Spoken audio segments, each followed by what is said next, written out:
So I looked at the genetics of the plants and of the seeds, and then I made sure the environment was a really good environment to raise, a healthy environment to raise these amazing coffee beans. And then we just cleaned them and made them even more beautiful so that everyone could taste how amazing they are. The coffee was made and sourced from a single source in a place that was the perfect environment that we could find. We looked everywhere. And then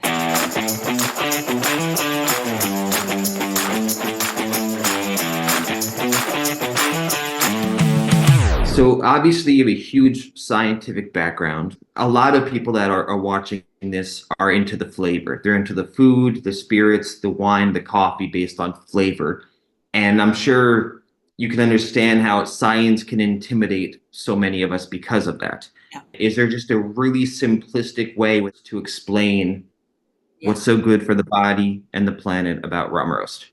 Yeah, I think it's like going to an organic farm up in the mountains where everything's perfect and tasting a bite of a watermelon and it just tastes so great or of a berry, of strawberries when you go to these places on these islands that have never been exposed to GMOs and pesticides and you're like, why does this taste better? Like why is or let me use another example. Sometimes in the United States, you'll buy a rose for someone and it doesn't even smell like a rose. But then you'll go to like a tropical island where they don't use GMOs or pesticides and it smells so beautiful. Like this is the most beautiful rose. It smells so amazing.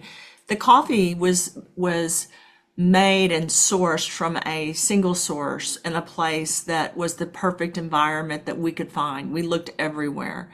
And then the process that was made was basically cleaning it until it was beautiful and perfect. It's like you brush your teeth, you take a bath, you look better. If you don't shave or brush your teeth or take a bath for 2 years, then you may not look the same as you look today.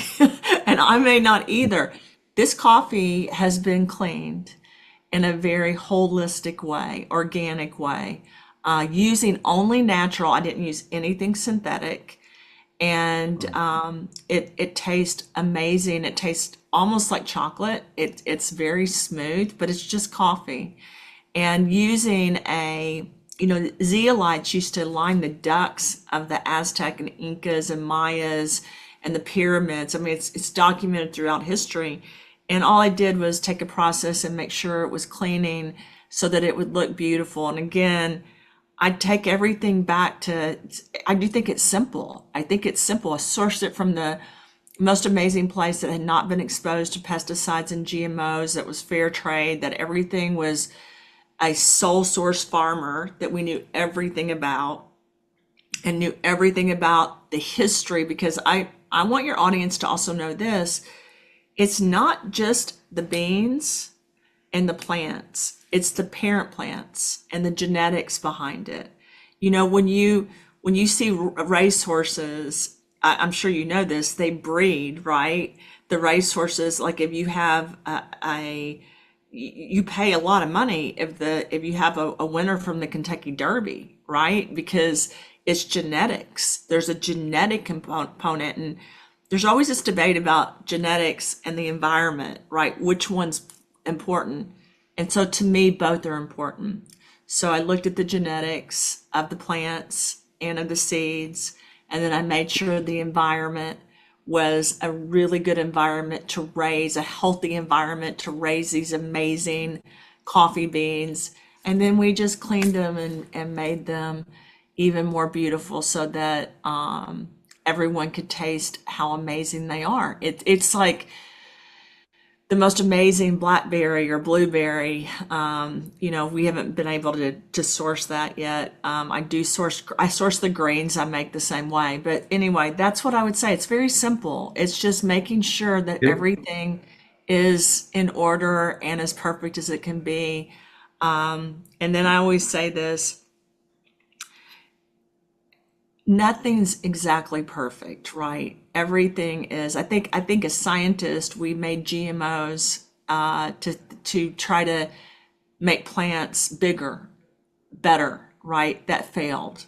So as a scientist, I went back to school, I went to Harvard and studied nanobiotechnology for a very different reason than most people think.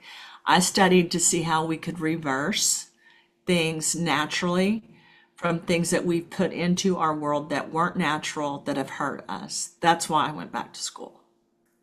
I think your message is optimistic and inspiring. I think how you're sharing it's amazing.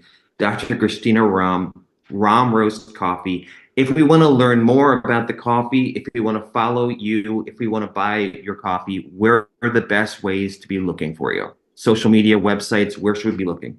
So drchristinarahm.com is my website, and then I'm on social media, Instagram, LinkedIn under Dr. Christina Rahm. But the Root Brands sells Rahm Roast, and then there's a Rahm Roast website, and I think it's rahmroast.com. The rootbrands.com is the other one, but the Root Brands is an affiliate model, and so basically that company gives away 50% of everything that they sell. And we also donate, just so everyone knows, we donate from every bag of coffee to philanthropy as well. But there is a new site where I know they're doing a standalone. You can buy Rahm Roast on its own without doing anything else, and even at wholesale. So if people are interested in putting it into stores, they could contact me, or they could contact under rahmroast.com, and we would be able to facilitate that as well. So there's a huge discount when people do buy at wholesale. And we did that because of grocery stores and restaurants and things like that. Amazing. Well, thank you. I think everyone who's listening and watching, we love coffee to begin with. And so finding out healthier ways to do it is really inspiring, and your message is inspiring.